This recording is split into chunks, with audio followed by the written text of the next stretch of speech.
Le chat à chaussettes blanches que Garouk avait eu la délicatesse de filmer pour moi a trouvé naturellement sa place.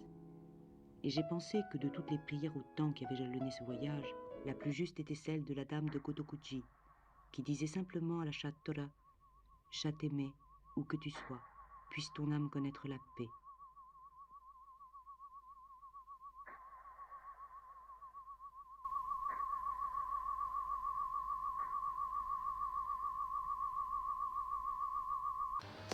Un grand nombre d'animaux sont visibles chez Marker, parmi lesquels 3 figures principales forment une sorte de bestiaire récurrent: la chouette, l'éléphant et le chat. Ce dernier en particulier traverse la plupart des films du cinéaste, comme s'il s'agissait d'un voyageur temporel, un observateur du monde, des révolutions et des crises humaines, toujours traité à égalité des autres familles d'images, des autres sujets. À l'image de Guillaume en Égypte, qui dans Chat-Perché vient se loger dans le mobilier urbain pour observer, se moquer ou bien juste apparaître.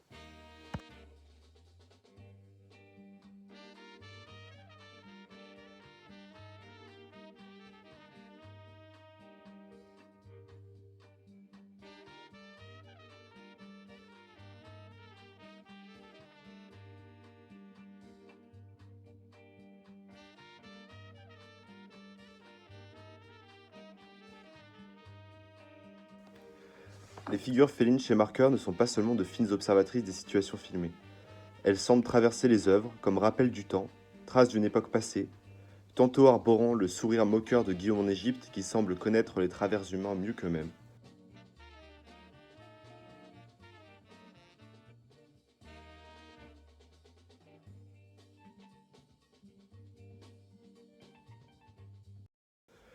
Ou bien, comme dans le sanctuaire de la périphérie de Kyoto, filmé par Marker dans Sans Soleil, où les statues félines jouent le rôle de gardiens de la mémoire des chats et des hommes. L'image du chat et celle des autres situations filmées sont toujours mises à égalité.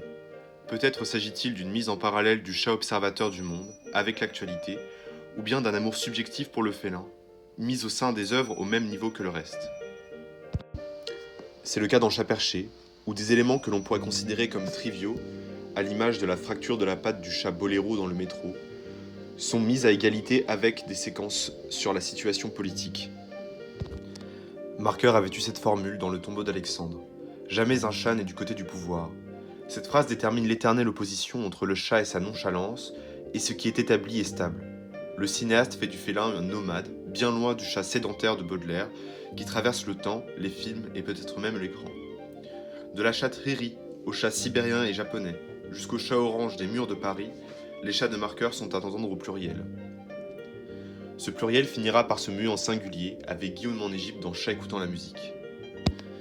Guillaume a existé, avant de retourner au monde des images dans Second Life, où une île imaginaire lui est consacrée. Il est libre, dans la mesure bien sûr où le programme de jeu contraint ses mouvements. On le voit adossé au sofa chat, se baladant dans l'archipel virtuel, ou bien en train de danser avec l'avatar de Chris Marker.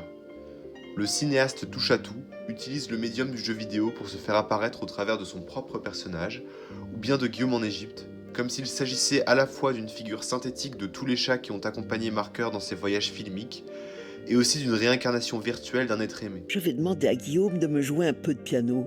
Ça me remontera. La fugue du chat de Scarlatti.